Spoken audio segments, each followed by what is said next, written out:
Archie's for an amazing dinner. So thank you so much. Absolutely outdid yourself.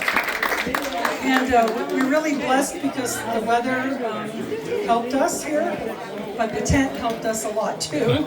We want to certainly welcome Governor Lombardo, and we're welcoming Pete Govicia. And we're going to have something about that in a minute. And I see you both corralled there. We're not letting you out. But first, I would like to introduce Waddie Mitchell. Now, most of you don't need any introduction, but I know we have some people who've actually never heard of Waddie Mitchell. They're city slickers. I can't believe it. Yeah, but we have people who travel far, and they said, I think I know that name. And so I thought, well, I got to do it, Waddie. I got to do some kind of introduction. I don't want to read off like Wikipedia or your website. So I thought, I feel very fortunate that Waddie and Lisa are friends of ours. And I thought, okay, you know what I want to say? Waddie and I were born the same year. We won't say what that year is. No. And so when I was thinking back during that time that we grew up, even though we grew up in different parts of the United States, it was a time when we didn't have electronics, and so we read and we talked to each other. And then we had adventures, and then eventually we talked about the stories of those adventures. And being out in the western part of the world, Waddie was doing that and then setting that to poetry.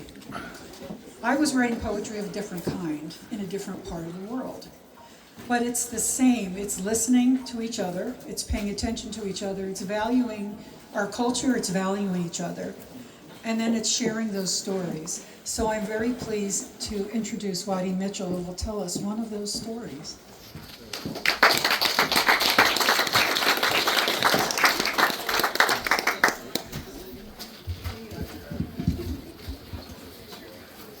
Howdy. By looking at me, I'll bet you can tell I ain't never been much for shopping. The fact is, I try to stay away from town, and except when shipping time comes, I ain't easily found. But the day came when I had to go, so I left the kids with Mom. But before I left, she asked me, would you pick me up a bra? Well, without thinking, I said, sure, how tough could that job be? I bent down and kissed her, said, I'll be back by 2 or 3. Well, when I'd done the things I needed to, I started to regret ever offering to buy that thing. I was working up a sweat. I crossed the street to that lady shop with my hat pulled over my eyes. I wasn't taking any chances. See, I didn't want to get recognized. Well, I walked right up to that sales clerk. I didn't even hem nor haw. I told lady straight out, ma'am, I'm here to buy a bra. Well, from behind I heard some snickers, so I turned around to see at least 15 women in that store all gawking right at me. What kind would you be looking for? I just scratched my head. I'd only seen one kind before. I thought bras was bras, I said. She gives me this disgusted look, said, sir, that's where you are wrong. Come with me, I heard her say, and like a dog, I tagged along.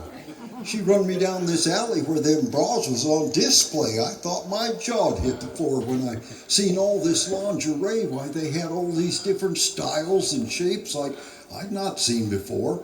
I figured I'd go crazy before I left that woman's store. They had bras you'd wear for 18 hours. They had bras that'd cross your heart. They had bras that'd lift and separate, and that was just the start.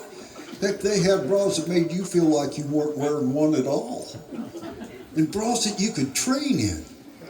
You know, when you start off when you're small? Well, I finally made my mind up. I picked a black and lacy one. I told the lady, just bag that one right up there, ma'am, and I figured I was done. But then she asked me for the size. I didn't hesitate. I knew them measurements by heart. I said 6 7/8. 6 7/8, she said. Surely that's not right. Well, yes, ma'am, I'm positive. I measured them last night. I thought she was going to go in shock. Must have took her by surprise when I told her that my wife's bust was the same as my hat size. You see, that's what I used to measure with. Hey, I figured it was fair, but if I'm wrong, I'm sorry, ma'am. That just drew another stare.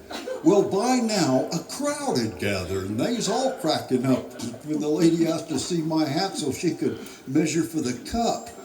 When I finally had it figured, I'd give the gal her pay. I turned to leave the store, tipped my hat, and said good day.